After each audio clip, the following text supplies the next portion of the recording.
this computer. Okay, for all those who don't want to be recorded, I apologize now. Okay. So thank you, Ro, for reminding me. Joanna Stanberry lives in Lancaster, UK, where she is a sustainability research fellow and postgraduate researcher at the Initiative for Leadership and Sustainability at the University of Cumbria. She has published on historical, governance, ethical, and cross-section approaches to sustainability leadership and co-leads the private governance working group of the SDG Taskforce for the Earth System Governance Project. Previously, Joanna has taught at MacArthur School of Leadership at Palm Beach Atlantic University, also working for 15 years in my backyard, New York City, and nonprofit charitable sector, tech, finance, and philanthropy. She has a BA in organizational leadership from Eastern University, Pennsylvania, and a BA from Claremont McKenna College in Claremont, California. The Q community is really super excited today to listen to our presentation that's entitled Recognizing Ecological Reflexivity, an Alternative Approach to Partnership Capabilities for Collaborative Governance. With that, I introduce and bring forth Joanna Stanberry. Joanna, you're in charge. Thank you so much. I appreciate it, Vivian. And next time, we're definitely sending you the one-sentence bio. So apologies. No worries. And I especially wanted to welcome my co-authors on the paper I'm presenting today. David Murphy and Janice Balda are both here, so thank you. I'm sure I can hand off questions to them if I need to. I'm going to go ahead and share screen, and we're going to see how I do with my newfangled setup that I have going on today.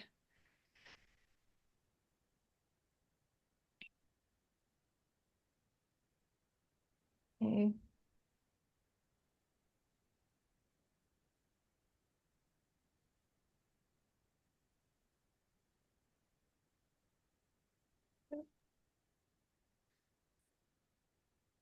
We're almost there. Okay. And somehow we ended up in the very middle of the presentation. So let's go all the way back to the beginning. Great. Everybody should have our initial slide, recognizing ecological reflexivity. Yes. Thank you. Great.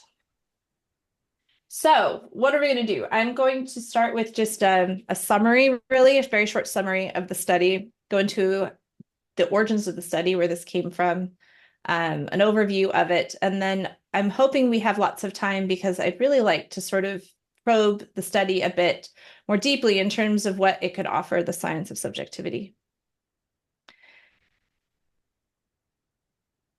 So if you would really rather go make a cup of coffee, you can leave and have a coffee. It's published. You can read most of it online elsewhere. But like I said, hopefully we're going to press into some of the other issues in the paper today, other than what you can read online.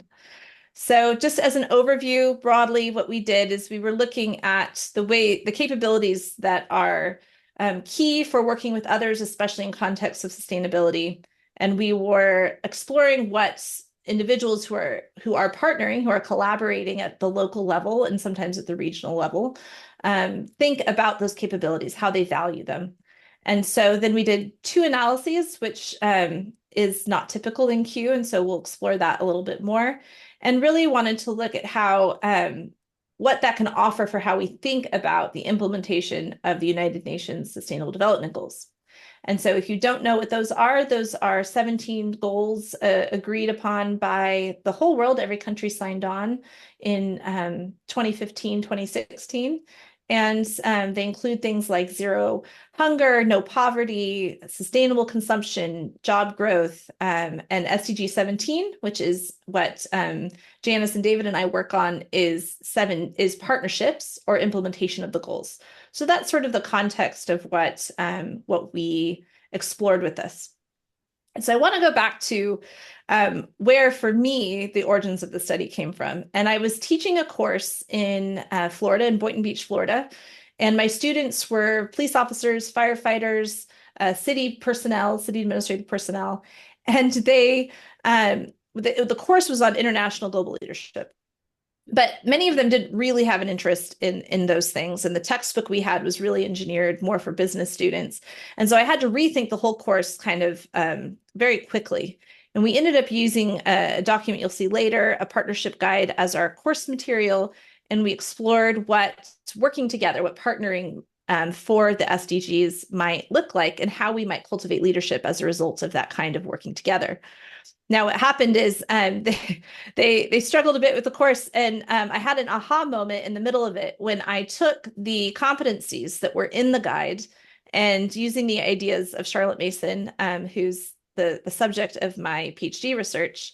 Charlotte Mason said that all education, the only possible education, is self-education, and that the born personhood of people means that we need to treat them with dignity, and that they are capable learners who can work with knowledge on their own if we give them tools. So I said, well, what happens if I just give them these competencies and say, which ones do you value? Which ones do you want to work on? And in the course, why don't you choose a few you want to work on and tell me how you want to work on them, and develop a plan for that, and tell me how that would be evidenced in your life. How would you know that you had gotten better at these competencies? And it worked really, really well. They really loved working with competencies in that way. And it's, of course, a very different model for those of us who teach than how we're usually given competencies, which are something that are prescribed. And so that kind of goes to this last point around critical leadership competencies. And the critical leadership literature as well, here, let's go to that, demonstrates a lot of issues with competencies. This is just one example. This is a colleague of mine, Richard Bolden at UW Bristol. But he talks about how it does 5 things to a role when we define competencies for a role. It fragments and reduces the role. It universalizes practice with common lists, regardless of the role. It gives strength to hegemonic or unsustainable practices because they're supported by this list. It can favor these measurable over more subtle, or we might say subjective, qualities. And it can mechanize developmental spaces and make developmental spaces feel like something that is instrumentalized or utilitarian that has to be accomplished. And if we even look at this list, I loved the ways that we can see, in some ways, the opposite of subjectivity captured in this description of the way competencies are approached. And so I'm also building on the ideas of John Dryzek, who's going to be well known to the Q community, and especially going back to his work from his 1990 book, Discursive Democracy, in chapter 9. And it's a great chapter if you haven't read it, called The Measure of Political Man and Woman, How Q Can Contribute to a Program of Discursive Democratization. And what I really love about this chapter is Dryzek uses Habermas and describes that Q out of the box may or may not sort of achieve emancipatory aims, but if some intention and is put towards having it be something that is more participatory, more shared, and even possibly emancipatory, then that Q is able to do that. And so I had been using some of Dryzek and very interested in participatory research methods, especially ones that came out of sustainable development, and said, well, maybe this would be a good way to approach thinking about this study. And then I also, Janice and I, who's present, had been reading a lot around sustainability science and had gotten really into the ways that the field was thinking about how do we bring all the knowledge needed to bear together to work on issues of sustainable development, regardless of where that knowledge comes from, whether it comes from policy or even business or environmental scientists or chemists, wherever that knowledge comes from, how do we bring it all together to work on these problems? And then I've been very influenced by Stephen Brown's article about a marginalized methodology for studying the marginalized, as a way of thinking of Q as having, again, going back to what Dryzek said about emancipatory, having a particular ability to create a different sort of normative future or aim. So I just want to define some things because of course, many people in the room who are not from this sort of field. So the way that Don Dreisak and Jonathan Pickering describe it is as listening more effectively to an active Earth system, capacity to reconsider core values such as justice in this light, and ability to seek, receive, and respond to early warnings about potential ecological state shifts. And importantly, this idea sort of came out of environmental governance and then reflexive governance. And so top of mind might be something like a sunset clause in a law, the ability for something to have built into it the capacity to change. But there was a lot, especially in some of the pieces that Jonathan Pickering has published about ecological reflexivity, that demonstrates that they are exploring and thinking about the idea in much deeper ways than just what sort of governance structures themselves are in a space. They're thinking about interchange. They're thinking about the sort of normative effects. And of course, in a lot of Dreisak's work on deliberative democracy, we see a lot of that. And then Bill Clark and Alicia Harley at Harvard did a seminal review in the field, and they ended up identifying this ecological reflexivity as the #1 capacity or skill needed to achieve sustainable development.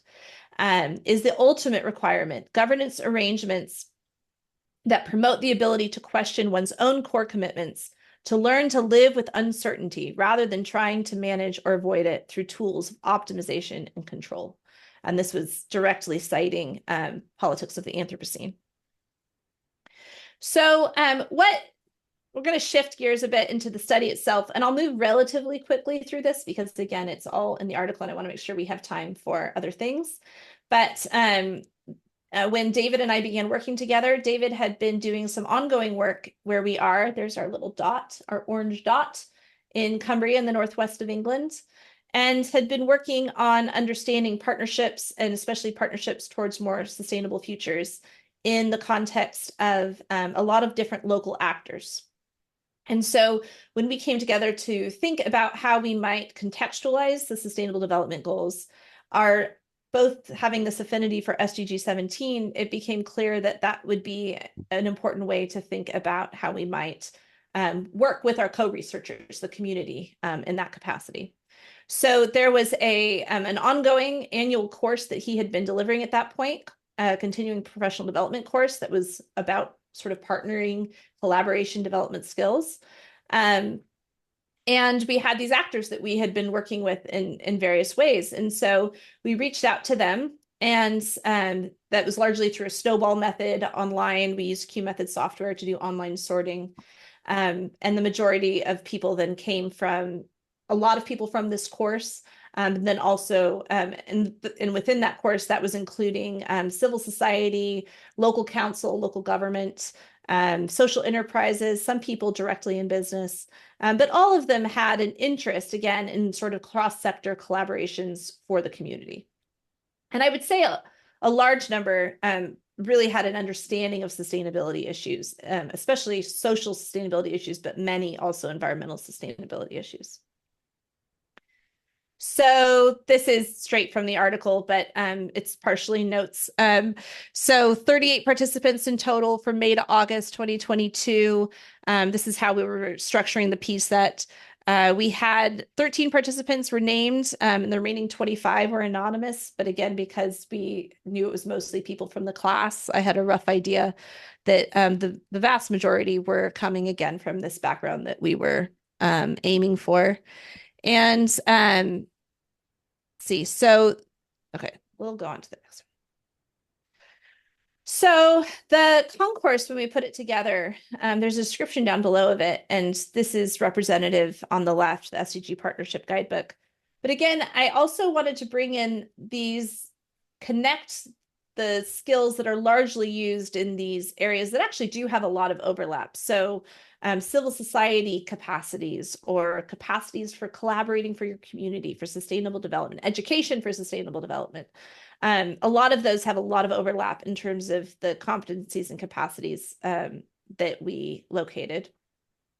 But then I wanted, again, to bring in these other sorts of ideas from sustainability science. And so here, you all can see this is the infamous list. This is the list I offered my students and said, look at this list and you pick what you might want to work on or get better at.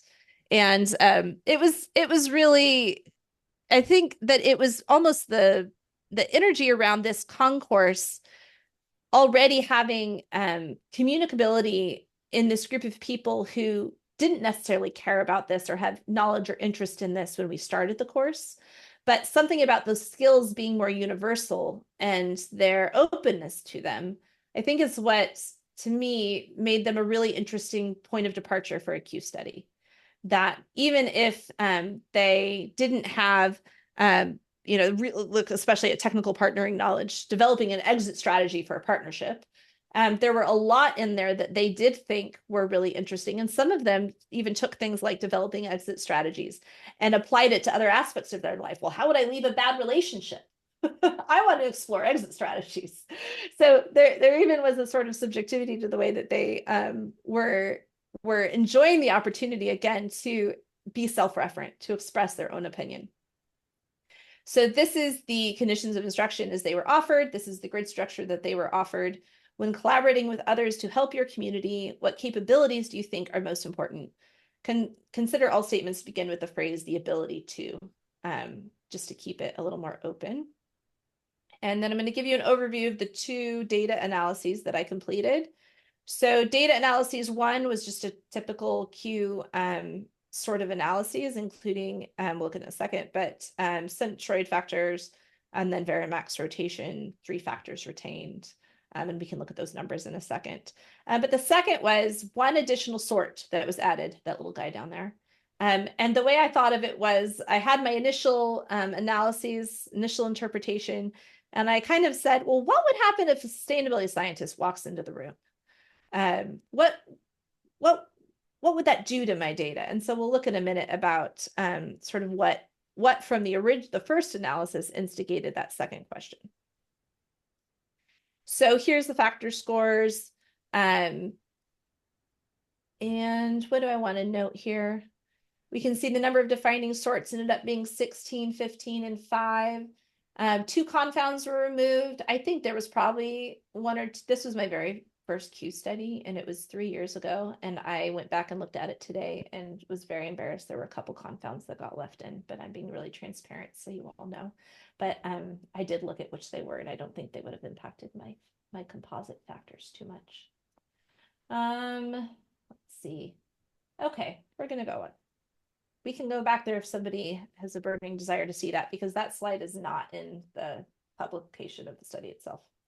So this was my initial factor analysis on the 3 factors that I ended up interpreting. And we named them the convener, the connector, and the chair.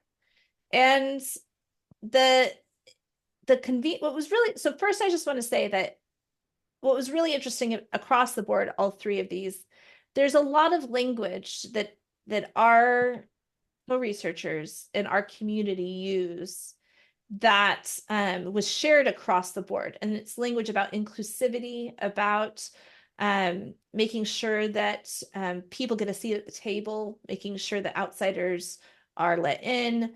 And so that was shared across all of my factors. But it ended up being interpreted very differently depending on which factor it was. So these were the most like statements for each. So for the convener, demonstrate the value of shared decision-making, identify and engage external stakeholders, identify roles and expectations for those with specialist knowledge were the 3 for that. And it was interesting. The way I think about the convener is very much, it was the person, and one of them I knew actually has done this in many meetings, who gets everybody to the table, is a fantastic facilitator, and loves to move things from like the action list box on the spreadsheet into the completed, or into the, this is the next action we are going to take on the box. That's the convener. And it is an archetype, but it's also this woman, and she was very representative of the factor. They're still very welcoming, warming. They still want people included, but they see the way that they're including, getting people there, getting organizing the meeting itself, right? That's how you include, is that you had the meeting and that they were there. Versus, let's look at the connector. So communicate effectively so that others understand. This was very highly ranked across all three, by the way, and we'll look in a minute at how different those interpretations were. Engage with others, build trust by being open and relatable. And I think one of the things that ended up being really important to me about the connector was that it was the only perspective that valued power differences, or like appreciating power differences, noticing power differences. And that is one of kind of in the literature, that's a really key issue for partnerships for sustainable development. How much do we understand differences and value differences? Do we surface power, talk about it?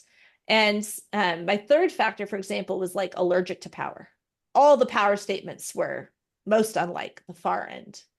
And I think that even that on its own was really interesting. The idea that we have these different perspectives that value coming together, but they value coming together in very different ways. And some of these key issues that are important aren't as valued by some of the others that are present.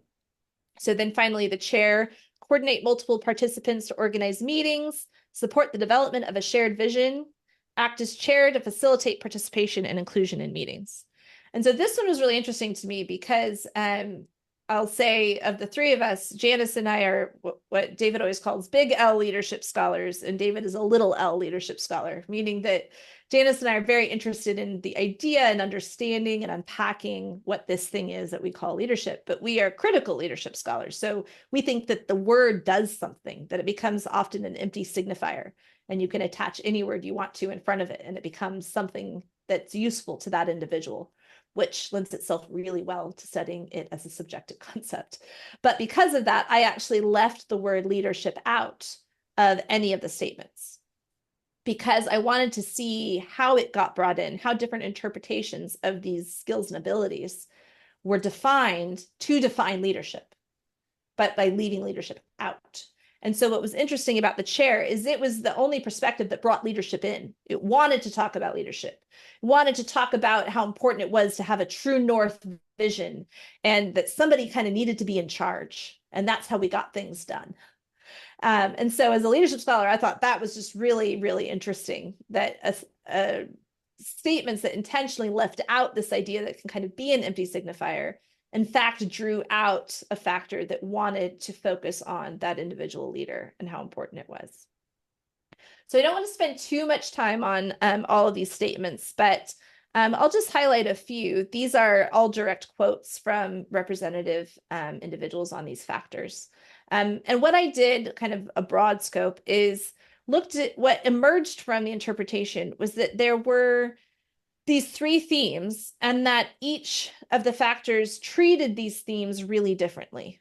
And communicative coordination was kind of one of my favorites because it was that communicate so that others understand statement.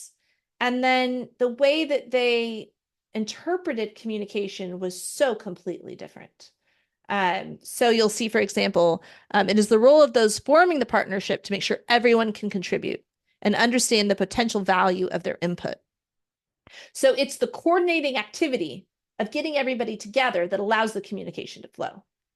It's sort of like the communicative coordination, like the communicative is the one bolded, where the energy is in that statement. Communicative coordination. The connector, however, said, insofar as ideas and creative thinking are concerned, it is important that I do not impose ideas.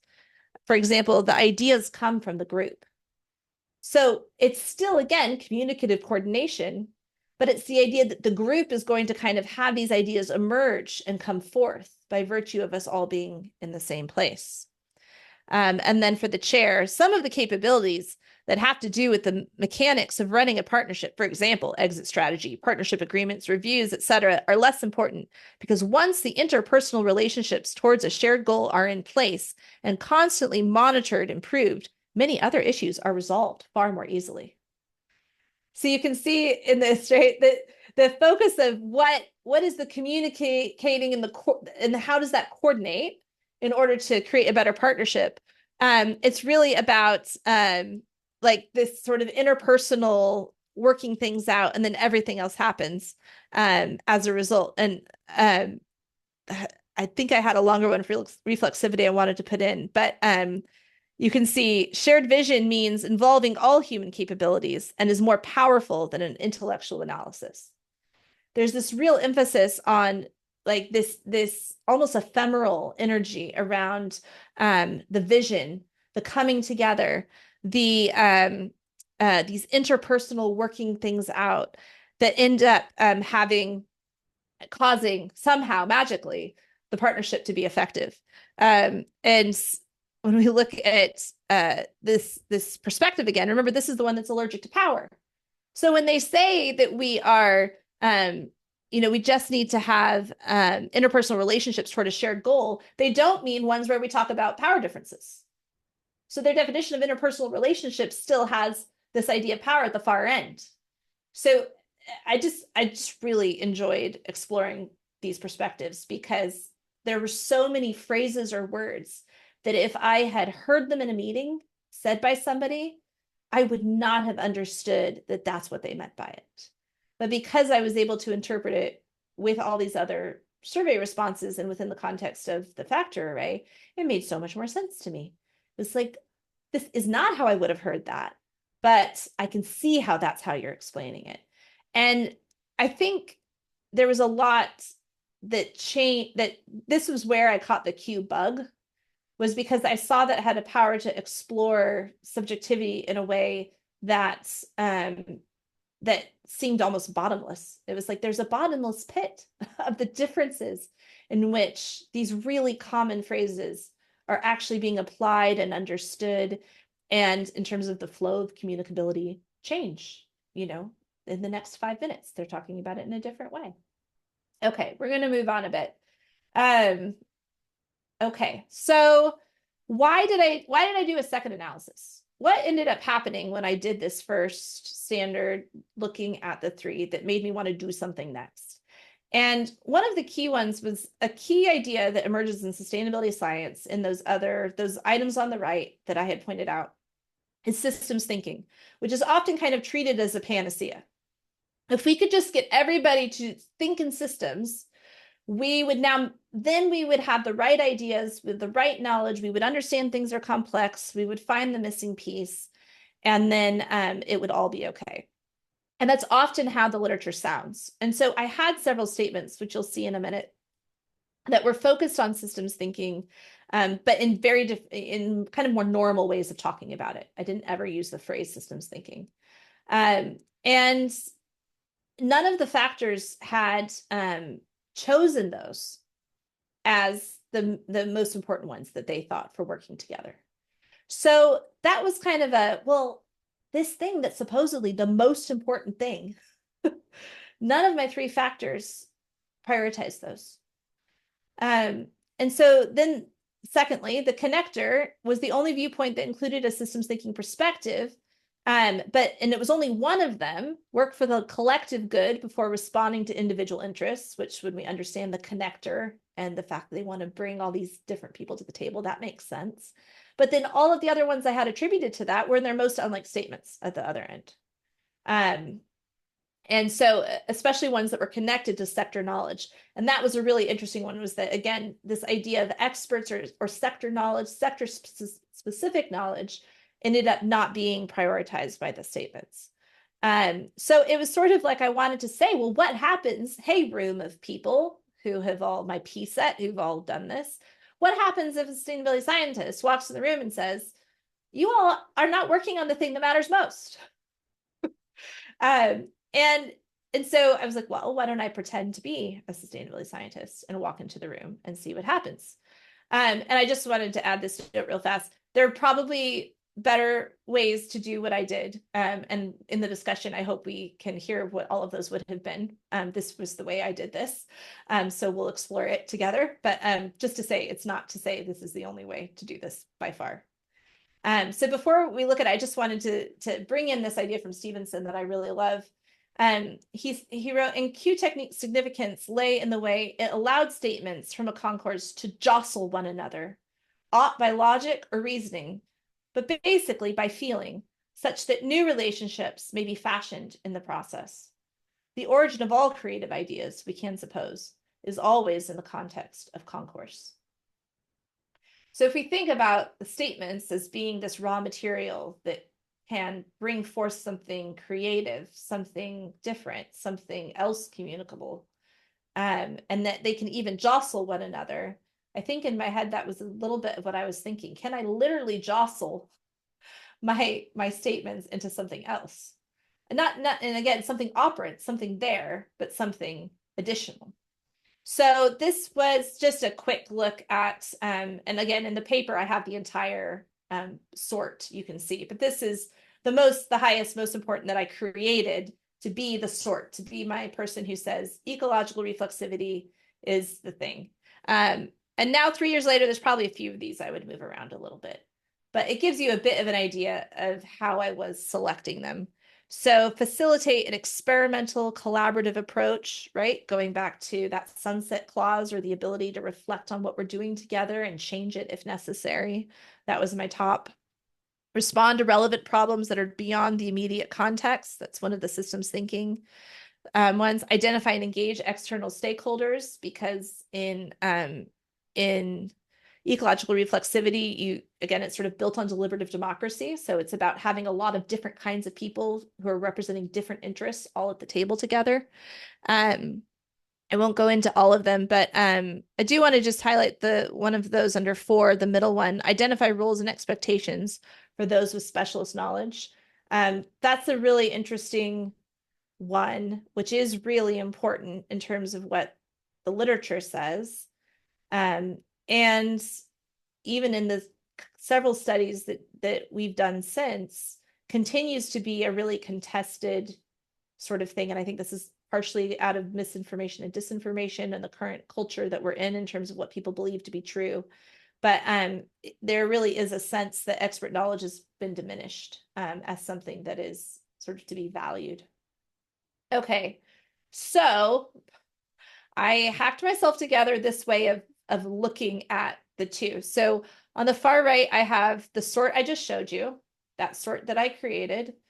And then what I did is I did a theoretical hand rotation with that sort now in the mix. And I just rotated the factors around it to see if anything would stick to it. Does it attract enough does it get to that at least sort of 5 people, including me, the scientist that's walked into the room, that would signify a factor? And then if so, what does it do to the factor if I'm able to locate it? And what is the other factor, which in this case I called the responsive factor? What does it look like? So what does the responsive factor look like as the sort of other factor to what I call the reflexive viewpoint or reflexive factor? And the ones that are, I'm going to use this because I am blanking right now on which are my bold and my italicized. One was important to one and one to the other, as their most like statements. And you're going to have to go look at it to remember what it is at the moment. Sorry. But you can see, so I have it sorted by the ones that were where the differences were. So the ones where they were furthest apart in what they thought to be most important. Again, to sort of understand this idea that it is contested. It's a contested way of looking at it. So what is different about it as opposed to the other one? And I did just try and understand it on its own as well, and I'll talk about that in a second. So it's really interesting to me that the one where it's the furthest apart is this systems thinking one at the top, one of the most important systems thinking ones, which was recognize the interrelationship between the issue being addressed and wider concerns. Demonstrate the value of shared decision-making, so this one's funny, they respond effectively to questions from partners, public, and the media, which I ranked really low. And obviously the others on the factor did as well, but was still higher for the majority or the responsive viewpoint. Power dynamics, regulatory issues, external stakeholders they differed on. I think one of the most interesting findings was actually how much the reflexive viewpoint shift, like, wasn't my ecological reflexivity sort. There were a number of items, and you can look at that at the top, comparing that 6, this 6 to this 4, this -5 to this 0, this -6 to this -5. Those are close. But that my sort, pretending to be the sustainability scientists, did not dictate, or was not really close to what this factor or viewpoint ended up revealing. It was actually fairly different. And again, that was really interesting to me. So what this factor on its own, once I have actually found something that's there, that's operant in the data, it's actually very different in a lot of ways from what I created being the scientist in the room. And so I was just going to say, I'm going to switch to the next one. I did end up looking in depth at the piece set of the people who loaded on those factors. And one really interesting piece was that every single one of them had significant international experience, especially in the global South. So interesting, right? That they would all have sorted, landed on a factor that represents this more sustainability science or sustainable development idea. But then only one didn't. So we had an interview together, he and I, and he was a local council member. And I asked him, I just described the factor, I described where he was on it. And I said, can you tell me why you think that you are aligning with this perspective, or whether you think you do, and why? And he talked about how during COVID, when he was a council member, and they went to all these different neighborhoods he hadn't really been to before, and was helping there and seeing the needs, that it really changed him and his perspective on how we needed to work together. So I thought that again was a really interesting sort of finding from who was different on that factor, what some were expected, and of course somebody wasn't, and what that revealed. Okay, so we threw this into the appendix, and I just want to show you that it was really helpful to show, for somebody who comes from sustainability science, they can go and look at this, look at the key issues that are talked about in the literature, the way they're talked about, and find which statements we thought were within those theoretically. And I think that that's really fun. I kind of want to do that on more of my studies. Okay, we're going to go to the conclusion now. So 2 kinds of reflexivity emerged in the findings.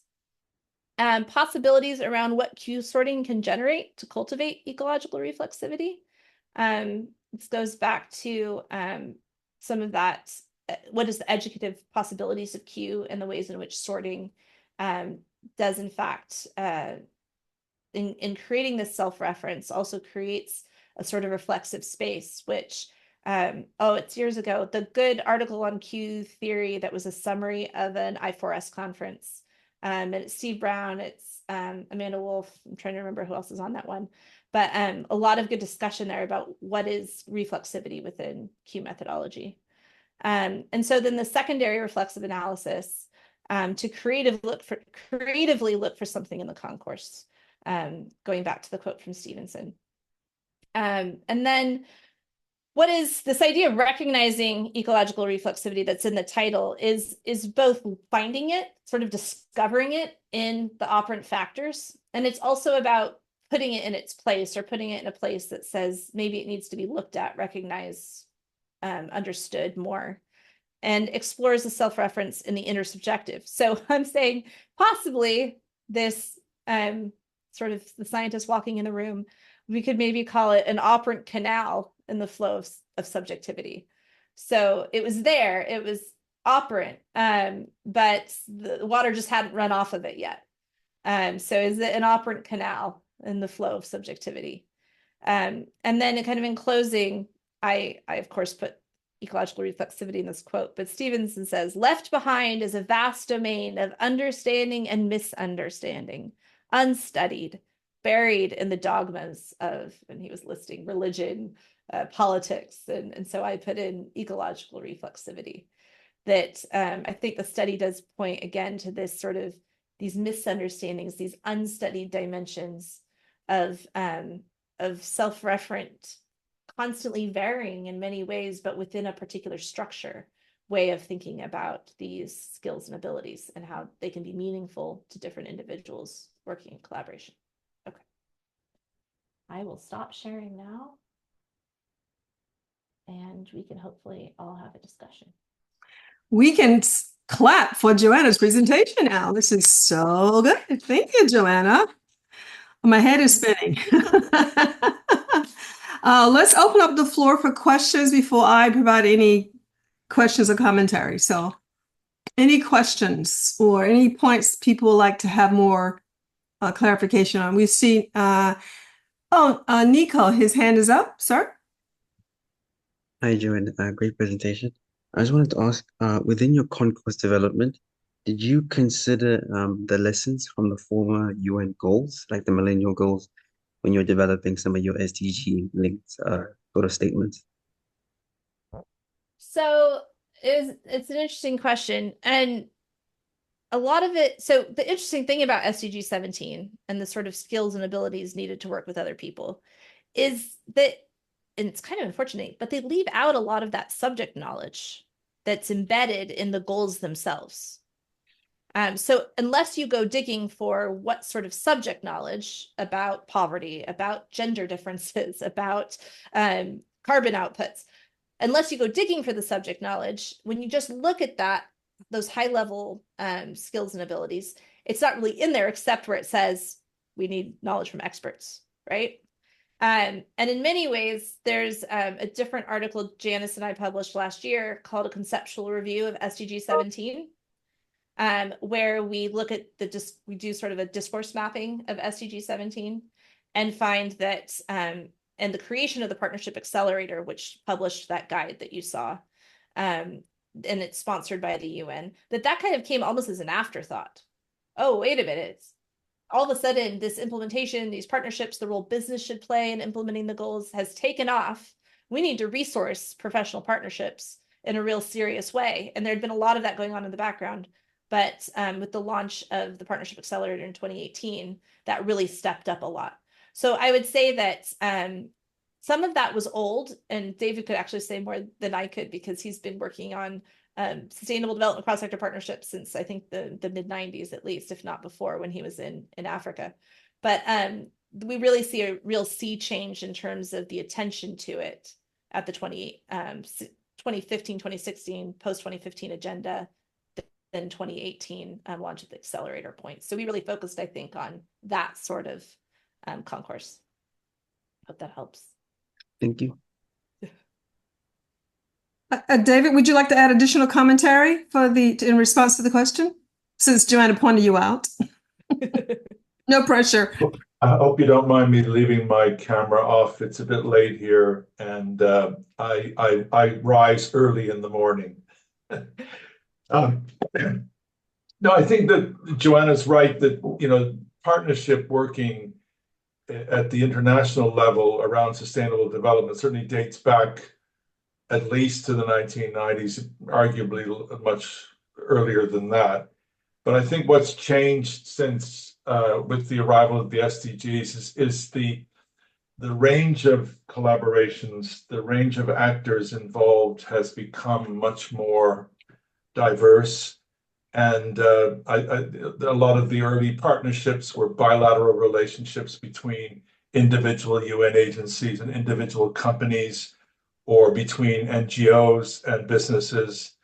And now, particularly at the local level, noticing in the last 10 years since I've lived in the Cumbria region, Lancaster and into Cumbria, is this intensification of local level collaboration that is much more inclusive and more diverse than that history of earlier collaboration around sustainable development. And it's kind of a shift from the global to the local. It's not to say that everything here is working wonderfully, and we've got lots of challenges, but just another little footnote I wanted to add. Joanna mentioned the person who was local, who loaded who loaded on the ecological reflexivity sword. What's really interesting about him, yes, he got really excited and passionate about these things during COVID, but he's now leading a new strategic partnership in the Lancaster district. He's been appointed to lead that, and yet he's not really a traditional leader. So that's interesting. It sounds a little bit like, just on the surface, the results of the study, or actually participating in the study, changed him a little bit. I mean, did I get that right or wrong? I mean, he was impacted to the degree that now he's leading in an area that perhaps he may not have been able to lead in or would have been interested in leading in before. So Q has the power of changing you that way, I think. At least it happened in some my work that I did. So thank you, David, for adding additional commentary. Dennis? Yeah, thank you. Joanna, this is a fascinating study, really interesting. And I can relate to what you said initially about, looking back on this previous study and being a little embarrassed or something, or thinking, gee, if I would have done that differently, or I would have done something differently, but that's the nature of what we do, right? As part of the community of scholars, we're not supposed to sit on our research until we think it's absolutely perfect and we won't change our mind about it. We have to put it out there so others can look at it. So yeah, I have quite a few studies that I've looked back and thinking, I kind of wince a little bit when I look at them, but really a super job. And you don't have that many things. I don't think you have very much at all to wince at on this study. But it's funny, as you were describing the three factors, the conveners, the connectors, and the chair. I was thinking that, yeah, either group or any of those groups could probably move things forward or get things done, as the chair says. But I was thinking, boy, wouldn't it be great to have representatives of all three in a group? I'm thinking, boy, that would just move everything forward quickly. I don't know what your thoughts are about that. Yeah, and actually, we could. I'd love some other thoughts. So it was really interesting. At one point, like I said, the study was 3 years ago. So David and I have been using it in community for a while now. And in one of those presentations, we were presenting to the voluntary sector leaders and trying to really kind of equip them with tools to think and work, in a more collaborative way. And I shared these, and I'm sure others have experienced this, where someone immediately wants to, it's like a personality test, like a Myers-Briggs, and they're like, oh, which one am I? And I was kind of trying, I go back to what Sue's always saying about everybody loads on all factors, right? Yes. And so there's the attempt to try to rein people in a little bit and be like, wait, everybody loads on all factors, just so they don't type themselves. But I do think, Dennis, that it can be a really powerful tool for acknowledging and noticing the different ways that people are bringing different contributions and what they're intending to get from those contributions, so that other people can notice them and see them. To me, that's been just a real power of using Q in our community. We just finished our 4th study. I'm writing up the results this week. And it continues to be the fact that just having people notice that others are thinking differently about it and noticing that that's what they mean by it can actually catalyze a kind of openness to collaborating and working together that maybe wasn't there when they thought there was only one way of doing it. I don't know if that answers or helps at all, but. Good stuff. RB? Yes. Okay. Joanna, that was fantastic. I was mind blown when I was looking very first time when I was reading the paper, and now I'm hearing your presentation. Stunned. I don't know. I don't have words. But then when I was also hearing your presentation, I got 3 questions. I don't want to take that much of time. But then when you mean by reflexivity, do you also mean by, is there any way your participants came across with relative importance and lived experience when you having your interviews when this word reflectivity is there? And my second question, when you mentioned about you had this second analysis when the scenario is about a scientist entering the room. So was it after your first analysis, you started doing the second analysis with a different concourse, or was it with the same concourse? And then when you are sorting, are you wearing a scientist? You said that you're wearing a scientist hat, but then are you very close to the statements, like in the word called bracketing? How about the bracketing work for you in this scenario? I'm sorry, I asked a lot of questions, but then No, I'll I try was and very fascinated to know. But yeah. we'll revisit if I missed any.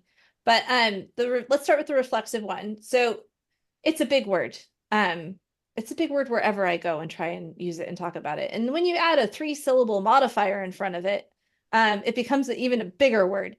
So no, nobody used the word reflexivity of this Northwest England sort of vernacular in their comments. And actually, I do want to say, I think that the concourse that we gave them, the Q statements that we gave them, I don't think offered a lot of opportunities for that sort of inner outer self. Now, I have a different set that we did that use the inner development goals, which are all about inner outer change.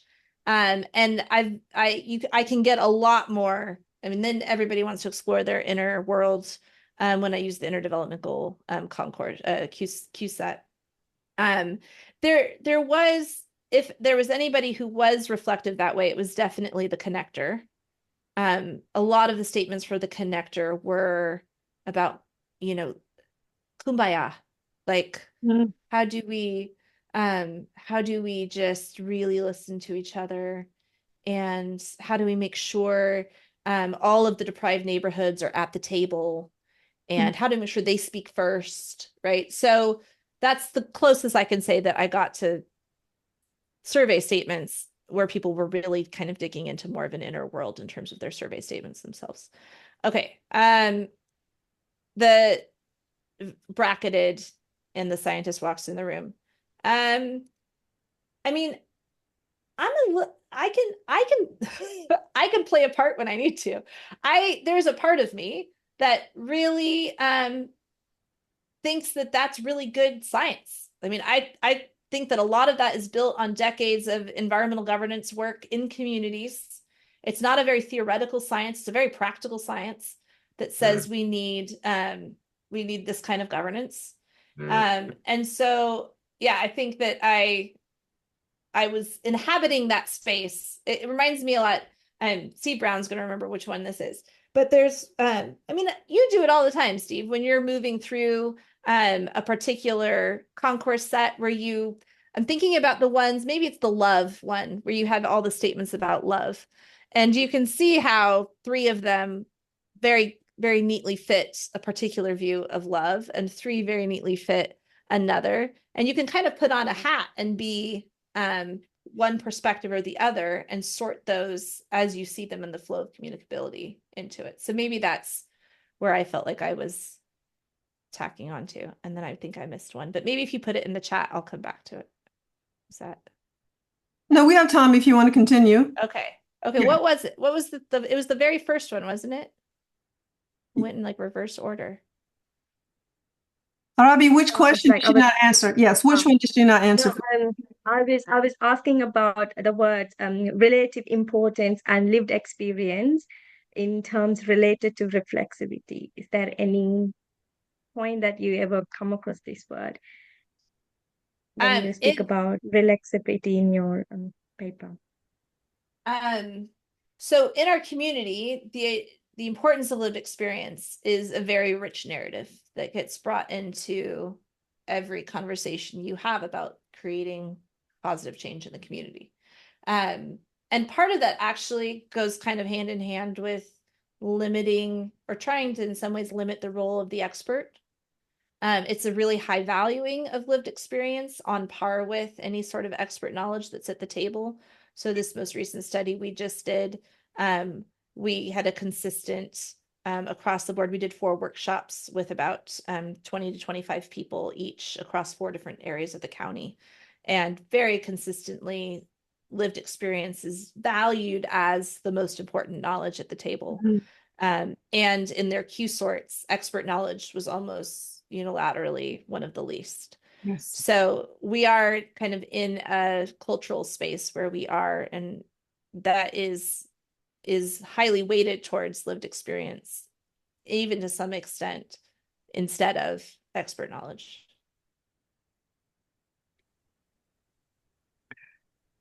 Thank you, Joanna. Steve Brown has unmuted. Steve. Yes, I was wondering, Joanna, if any of your readings have brought you into contact with the developments at the Tavistock Institute in London on leadership, organizational development, and things of that sort. So what a key colleague of ours, Jonathan Gosling, his father was the director for many decades at Tavistock and is well known in our leadership circles in terms of sustainability and leadership. And what's that person's name? Jonathan Gosling. He's an Gosling. He's an emeritus professor at University of Exeter, and has done a lot of really interesting work in communities, done a lot of work in Africa, and as well as kind of all over the world. Ford Foundation and their work on leadership as well. He published a famous article with Henry Mintzberg, The 5 Minds of the Manager, back in, I think, the 90s, maybe. The reason, sorry. No, I was. Yeah, the reason I bring that up is it struck me that the 3 factors that you got, the chair and, the other 2, have to do with what those in the Tavistock tradition refer to as the work group. Almost all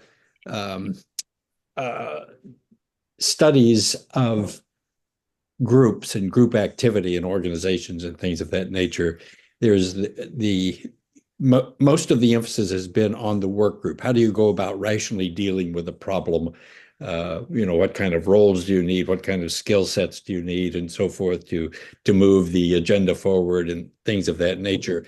And what Wilfred Bion, who introduced this new theory of groups, brought into the picture was the emotional side of group activity, that we all have our rational side, the psychoanalytic ego that tries to get things done on a rational basis. But there are other factors in the human personality that don't obey rational kinds of activities, but nevertheless get into the mix. And that he had come up with an entire theory about groups at the emotional level. And that's what is emphasized at these Tavistock conferences. You might find it very edifying and it might add a new dimension to your way of thinking about things to attend one of their conferences. They have 2-week conferences, I think, sometime in, I can't remember, you can go online and find them. They're held at Leicester University in Britain. I found them to be not only eye-opening, but life-changing in the sense of giving you a different insight into how groups function. So because what you're dealing with is the work, it sounds to me like, is the work group, the rational group. But there's another whole aspect to group behavior that isn't contained in those, but are also susceptible to study using Q technique. There are things that could be brought to light if the focus were on those aspects of the group, and that those might also facilitate a deeper understanding of group functioning in trying to advance sustainability agendas. Yeah, and I think what it reminds me of is what I was just mentioning in terms of the inner development goals. And a lot of the work, I think a lot of that Tavistock work is increasingly being built into the work on the IDGs. And I think what I've wondered is if we took this set of Q statements that we worked with in this one, and I have this separate set that I've worked with in terms of the inner development goals. If I gave a broader array to allow more of that introspection and more of that sort of, so the tradition I actually use and think a lot about is IFS, internal family systems, which would also say that there are all of these sort of subjective inner parts, but that a lot of times they're polarities. And so they're intentional polarities pulling at each other in sort of that inner space, managers and firefighters and, wounded young parts. And they all come up in order to get different things or to help manage us. And so I can see how, depending on the conditions of instruction, especially doing like a single case for an individual would be really interesting to work through. What are you like in the work setting? And especially I think to explore what are you like in sort of a volunteer capacity, because one of the key things we found working with the community is if we have people sort based on their personal beliefs or what they think, they can settle into their Q sorting much better. But if we ask them to sort in their professional capacity, what's the work, just sort these based on what your organization's goals are. They have a very difficult time because they're trying to go between something they want to do that is their self-reference and trying to think about what their organization is valuing. So I've been wanting to do like a single case where we could have an individual explore that sort of tension that keeps coming up in the workshop settings themselves. Having said that, thank you so much, Joanna, for your presentation. Let's give her another round of applause. This is so, so very good. Unfortunately, we do have to go. Those of you who want to be hanger-oners, you're welcome to hang on. I'll stay 10 more minutes in case there's a question. But thank you all so much for attending, and have a phenomenal, phenomenal rest of the week. All right. Ro, did I miss anything? Are we good? Okay. Thank you all so much. Perfect. All right. Thank you. Perfect. Thank you so much. Have a lovely day. Stay on, Joanna. I have a question for you. Actually, I have a question. I'm re-recording this. So go ahead. Go ahead. I actually have a silly question, most probably. So, in strategic communication, responsiveness and reflexivity are not always so far apart. But from your research, it shows that they're actually on the edges of that continuum. Mm-hmm. Why do you think is that so? Is it because the word responsiveness has, in the past 20 or 10 years, most probably, not only in sustainability, but also in strategic communication and so on, has become sort of the it word for you're responsive. It's not taking care from, but then reflexivity, which of course ecological reflexivity, I think that is absolutely marvelous from my own point of view. Because I think in the responsiveness, there's sometimes that kumbaya thing that you were talking about. But what do you think? How come those are so far apart? Did you make any abductions from it? I went down a rabbit hole the other night, and I was thinking about all of the words that we put the word re in front of, right? Yes. Return, renew, all of these words that to turn back on, recycle.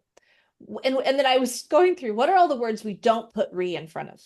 And why don't we re those things, right? Why don't they somehow logically make sense to us in English to redo them? And I was thinking about how, for example, a journey, you don't re-journey, you return. You don't re-journey. And what was the other one I had? I had several, though, that kind of demonstrate that you're going. You're in the flow, you're going, you're not coming back. And it's sort of you can't ever come back to something that's the same way. Or like the whole change story that. Yeah. But Ursula Le Guin says the true journey is going home. Yeah. Yeah. And so, but my point is, I think going back to Stevenson and going back to this flow of community, this subjectivity, we're constantly changing. This idea that reflexivity is somehow this static thing, or reflection is somehow this static thing. Like we're reflecting on this thing that hasn't changed.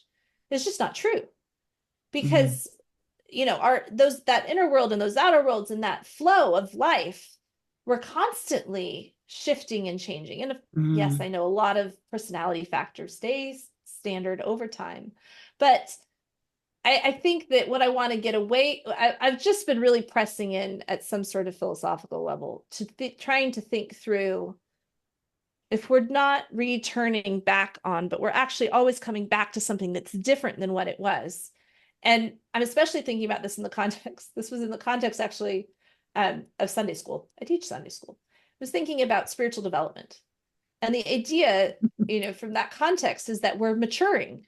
We're not staying the same. Ideally, we're developing. There's a trajectory, and becoming. We're moving along It's the becoming notion. Yeah. So then if that's the case, and if we're thinking about reflexivity, are we actually reflexing on something that is different from what we reflexed on last time? And so does that make it something different if it in and of itself is always sort of shifting, right? I don't know if that's all that helpful, but you sparked this sort of deep thinking. Because what I love what you're saying is actually the word responsive is an adjective, whereas reflective is, of course, also an adjective, but reflexivity is this action of, whereas responsive is more a mode in a way, I think. Well, and I think that sometimes it's just a pass to allow somebody to emote, right? Yeah. Yes. And really, if we were more specific, we would say, now I'm going to provoke. They say, let me respond, right? And really what they're saying is, let me give you a piece of my mind. Yeah. Throw a stone in the bush. Listen, please may I participate or sort your inner outer Q set at one other stage. I would really like to do that. Yeah, and it's a chapter coming out in a book soon on the inner development goals. It was a workshop we did at a conference. And I'll send it to you. I didn't create it, a colleague did. And she was new to Q. But what I like about it is she took the IDGs and said, it doesn't make sense that these are all positive, because she was using them with her students in a challenge-based learning class. She said they also don't feel like they can do these things, right? They also don't have the ability to reflect, to feel successful. Anyway, so she has both negative and positive in it. Okay, before we go, I have a burning question for Steve. Can I ask you a burning question, Stephen Brown? Is Stephen Brown there still? I don't know. Yeah. I'm checking if he's Yes. okay with me asking him a question. Yes. Steve? Okay. Yeah, sure. Yeah. Okay. So I'm curious, Steve, on this second analysis that I did, was there just math I should have done instead? Is there something that I missed in terms of thinking about the logic of how I went about trying to explore that could have been solved a different way? My short answer is I'm not sure. And I think what I need to do, this is all contained in your paper. Yeah. Yeah, I need to go back and reread that. Yeah. Okay. And maybe I'll respond to you, You can send me an email. Yeah, that's fine. I'll fish that paper out right now. That's fine. And, I just get back to you. Yeah. This is good. So good. This is so good. Joanna, But I thank will say, you. incidentally, that I was bemused. That's probably not the right word, of your use of factor analysis as the way of kind of exploring things. You were pursuing something that you were interested in and using factor analysis as a way to get some kind of leverage on that. And it occurred to me, because I've gotten some inquiries recently by someone who wants to talk about, I don't know, eigenvalues and a bunch of other technical kinds of things that they don't really quite understand that what Stevenson had in mind with factor analysis was it was a tool in his hand to do certain kinds of things he was interested in. And it didn't matter about any of those technical things because he was doing, in essence, what you're doing. And therefore, it doesn't matter if you're, violating some principles or something, some statistical principles, because that you're not trying to do something statistical. So it just doesn't matter. So I hope you're able at some point to write up something about the substantive or methodological or strategic kind of things that you were doing and using factor analysis. And I might add that during the Q conference, incidentally, that Simon Strong, who was at the Q conference and who made a presentation, and he is the great grandson of Charles Spearman, the inventor of factor analysis, Stevenson's mentor. And Simon Strong was saying that his great grandfather, and he got much of this in talking with his grandmother, who was Spearman's daughter, and was telling what was going on in the family because she was very interested in what her father was doing. And then she was passing that on to Simon, that Spearman wasn't interested in factor analysis, but that's what he's remembered for now. He wasn't interested in G, general intelligence. That's what he's remembered for, but that isn't what he's was interested in. He was interested in something about creativity of noogenesis, of a way to how do you go about exploring and developing greater understanding about the creative potential of the mind. That's what he was focused on. These other things were just tools. And so you get someone like Stevenson who's remembered for the Q sort.